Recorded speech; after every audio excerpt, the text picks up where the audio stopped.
Naimbag nga review amin apo. Una sa lahat, gusto kong i-congratulate ang ating newly elected Barangay Chairman, Cesar Lucena. Congrats po, Uncle. At mga newly elected at re-elected Barangay Kagawads. Congrats po. Magbibigay po kayo din po ako sa lahat ng mga dating kapitan, kagawads, barangay officials, at 10 ng mga barangay police o tanods natin. Sa senior citizen, kalipi, religious sector, at lahat ng grupo ng ating barangay. At lalong-lalo na sa aking idol, sa aking papa, na si Alejandro Bautista Jr. Bago officially na matapos ang iyong paninilbihan bilang kapitan ngayong gabi na to dyan, gusto ko itang i-congratulate sa ilang taon ng tapat, patas, matalino, at mabuting pagiging ama mo sa ating barangay.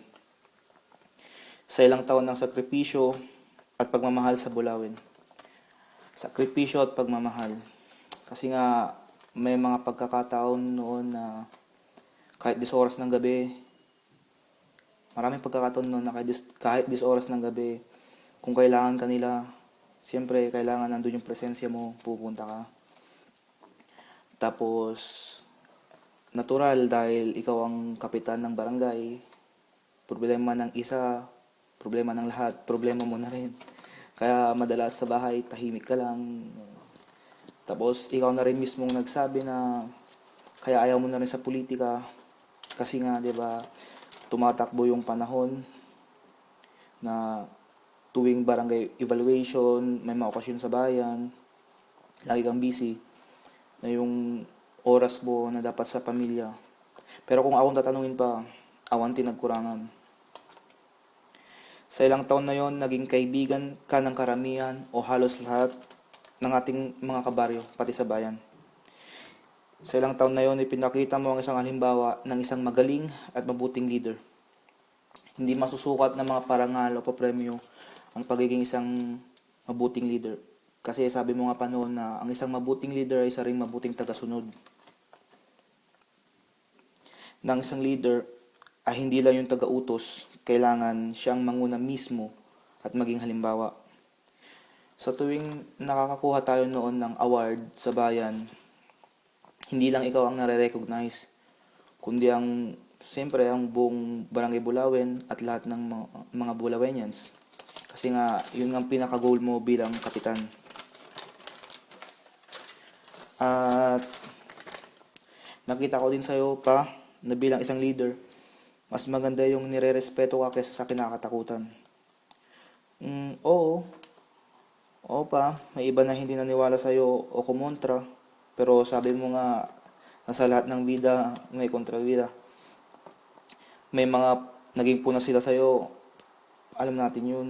At paminsan, mabilis uminit ang ulo mo, pero yun nga, walang taong perpekto.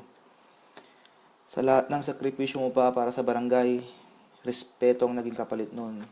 Kasi, para sa akin mismo, alam ko na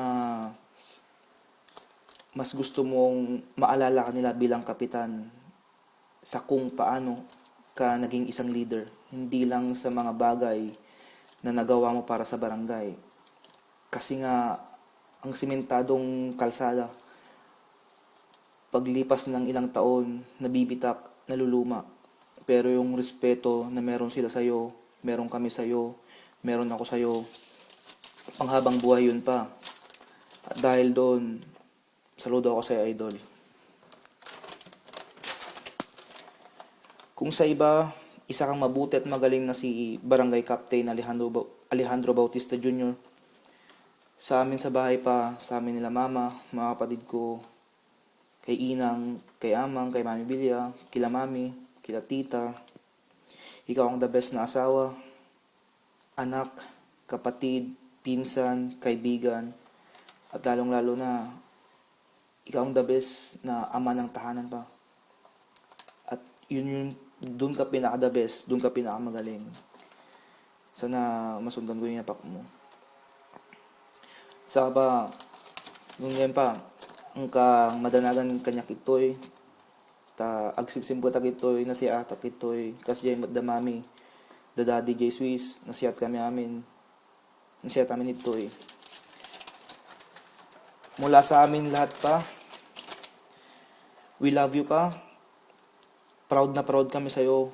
Saludo kami sa'yo. At congrats sa ilang taon. At agbiag ti Barangay Bulawin. Diyos tagnina. Salamat po.